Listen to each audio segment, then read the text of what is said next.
ครับสบายดีพ่อแม่พี่น้องประชาชนที่พื้นว่าเห็นแบบเพื่ออยู่นะมาป้าเนาะมันนี้กันเนาะมาอะไรมาเราเห็นน้ำตกตาดนี่น้ำตกตาดน้อย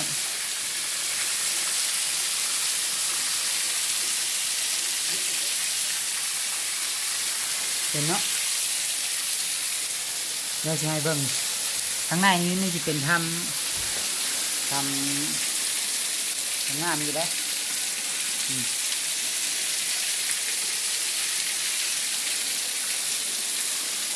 บรรยากาศเนาะ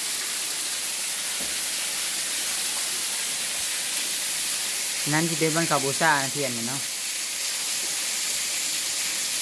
มันเป็นธรรมเก่าของวัดธรรมพระอยู่หมู่บ้านคำสูงเมืองไสบุรีแขวงสวรรณเขต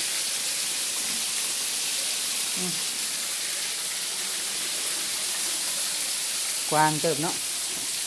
กวางอยู่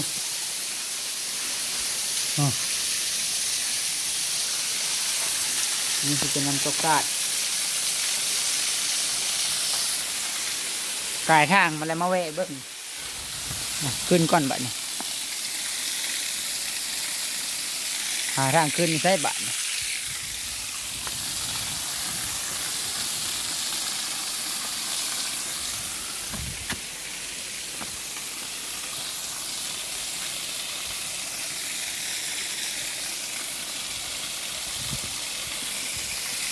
ก็งามอยู่เนาะพี่น้อง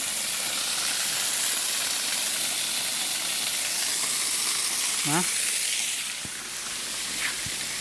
คลิปนี้ก็เบิดซ้ำนี้แล้วเนาะพามาเบิ้งน้ำตกตาดน้อยๆป้าก็หลายเนาะไก่นี้อาจจะมีอยู่ไก่นี่แต่เบื้องทางหลังนี่ป้ายังมีใหญ่ยังหลายอยู่ป่าจากมือสีมาเราเบิ้งว่ามันสิมีป่าไก่ป่าขันบ่เนาะคลิปนี้ก็ฝากไว้ซ้ำนี้อย่าลืมกดติดตามเพื่อสิบ่พลาดคลิปใหม่ๆจากช่องกองกอยขอบใจที่เข้ามาเบิ่ง